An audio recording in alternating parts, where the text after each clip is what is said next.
The Raven by Edgar Allan Poe. Once upon a midnight dreary, while I pondered weak and weary over many a quaint and curious volume of forgotten lore, while I nodded, nearly napping, suddenly there came a tapping, as of someone gently rapping at my chamber door.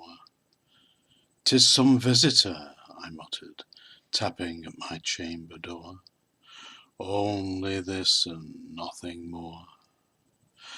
Ah, distinctly I remember it was in the bleak December, and each separate dying ember wrote its ghost upon the floor.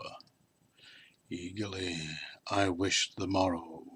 Vainly I had sought to borrow from my books surcease of sorrow, sorrow for the lost Lenore, for the rare and radiant maiden whom the angels name Lenore, nameless here for evermore. And the silken, sad, uncertain rustling of each purple curtain thrilled me, filled me with fantastic terrors never felt before, so that now, to still the beating of my heart, I stood repeating, "'Tis some visitor entreating entrance at my chamber door, some late visitor entreating entrance at my chamber door. That it is, and nothing more." Presently my soul grew stronger, hesitating then no longer.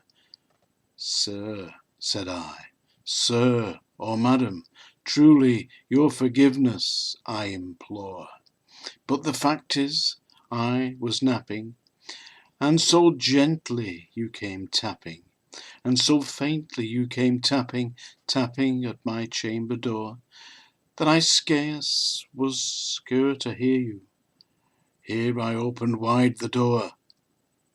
Darkness there, and nothing more. Deep into that darkness peering, long I stood there wondering, fearing, doubting, dreaming dreams no mortal ever dared to dream before. But the darkness was unbroken, and the darkness gave no token, and the only word there spoken was the whispered word, "Lenore."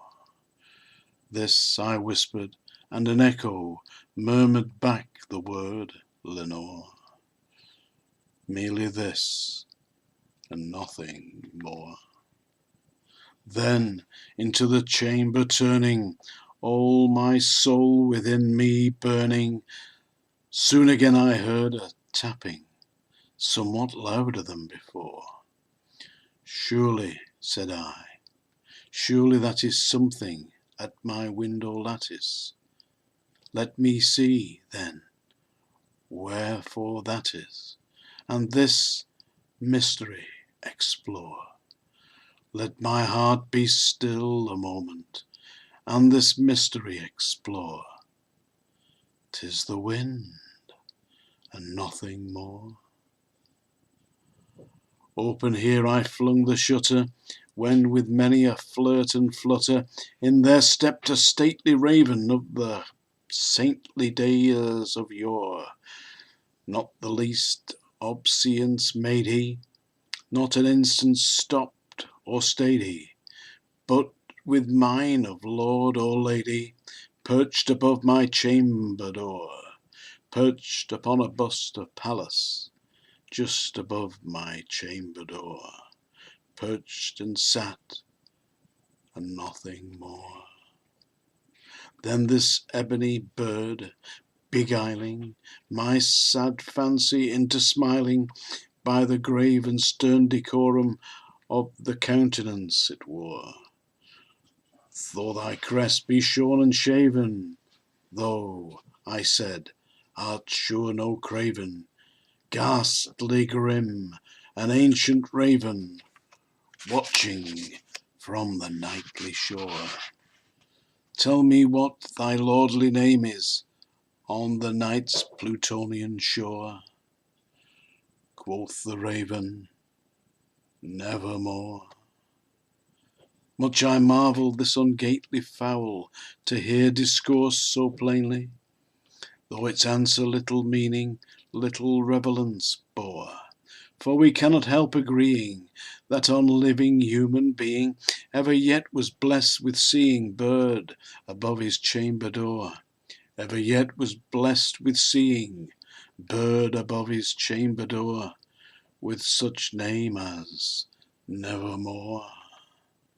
But the raven, sitting lonely on that placid bust, spoke only that one word, as if his soul in that one word he did outpour. Nothing further than he uttered, not a feather than he fluttered, till I scarcely more than muttered, other friends have flown before. On the morrow he will leave me, as my hopes have flown before. Then the bird said, nevermore.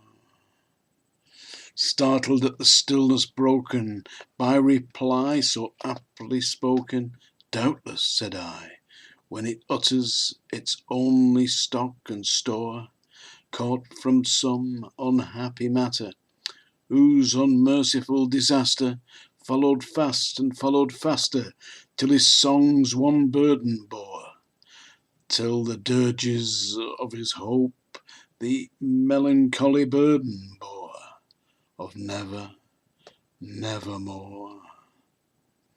But the raven, still beguiling all my sad soul into smiling, straight I wheeled a cushioned seat in front of bird and bust and door. Then upon the velvet sinking, I betook myself to thinking, fancy unto fancy thinking, what this ominous bird of yore, what this grim, ungainly, ghastly, gaunt, and omniscient bird of yore means in croaking nevermore. Then I sat engaged in guessing, but no syllable expressing, to the fowl whose fiery eyes now burned into my bosom's core. This and more I sat divining, with my head at ease reclining on the cushion's velvet violet lining, that the lamplight glossed o'er, but whose velvet violet lining with that lamplight glowing o'er she still press, nevermore.